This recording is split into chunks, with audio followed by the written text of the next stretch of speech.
The days after the tornado, there was another plea that we heard often. That's right, Shay. Residents, community leaders, elected officials all said, don't forget us after the headlines fade. So have they been forgotten 1 year later? And how often has the governor been to this part of Western Kentucky since last December 10th? I asked him in a one-on-one interview in Bowling Green. Hi, Governor Beshear. Doug Profit, good to see you. Kentucky Governor Andy Beshear met us for our interview on this Bowling Green street, now full of new homes. His 41st visit to Western Kentucky since last December 10th, and the second time in 2 weeks that he'd been to this very street. 10 Habitat for Humanity houses are nearly ready for tornado victims and first-time homeowners in Bowling Green.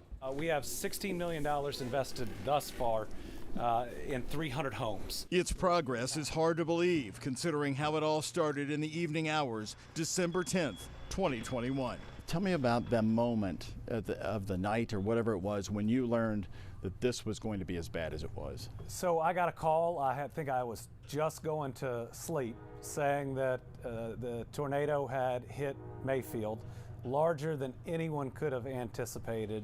The damage was going to be severe, and they did not know how long it would be on the ground. We knew that we'd have bad weather. There was no way we'd know there was an F4 tornado that was going to hit and be on the ground for 200 miles. It's just the trauma pours into you. Wanting to help, seeing the destruction, feeling people's grief both from loss and in that moment, the despair about what do we do? At one news conference, I know, like the folks in Western Kentucky, the stress and despair I'm not doing so well today, and I'm not sure how many of us are. Took over. I was working on getting the confirmed deaths this morning and realized I was writing on the back of notes that one of my kids took from school.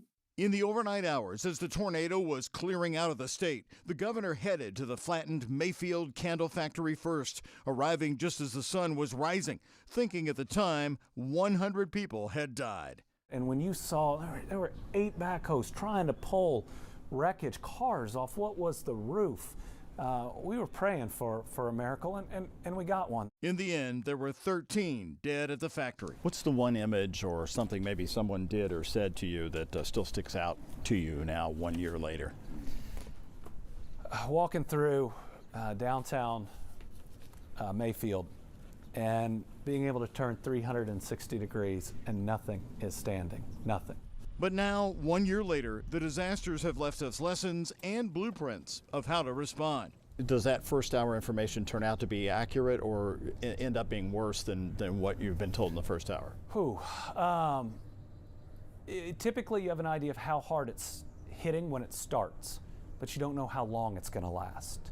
And so you know where to start deploying your resources. And then there were his very public comments critical of FEMA not acting fast enough. How many times did you have to intervene and get in fights with FEMA to try to? Dozens.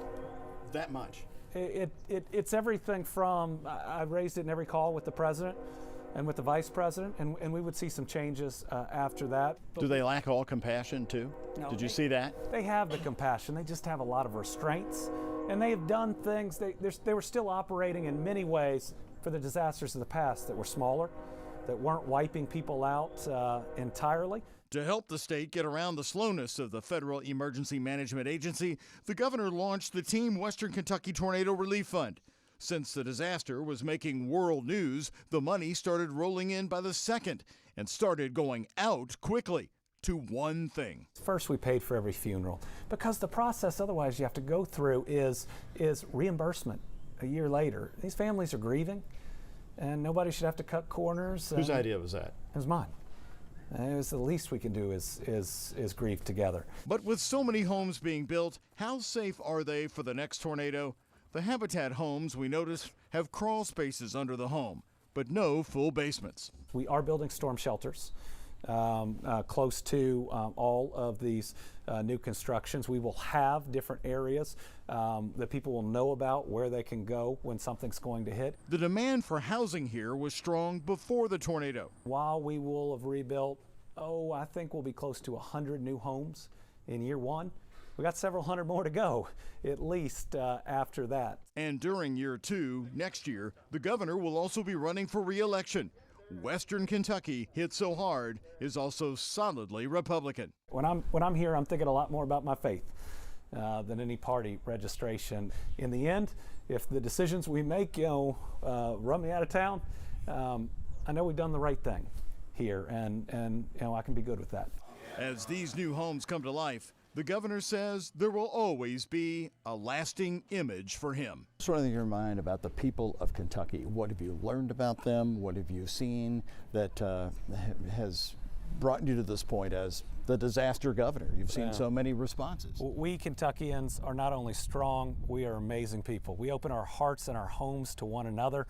All the stuff that people typically argue about flies out the window, and we will do anything for one another. With the governor's return here to Mayfield on this December 10th, he will be nearing 45 visits since the tornado.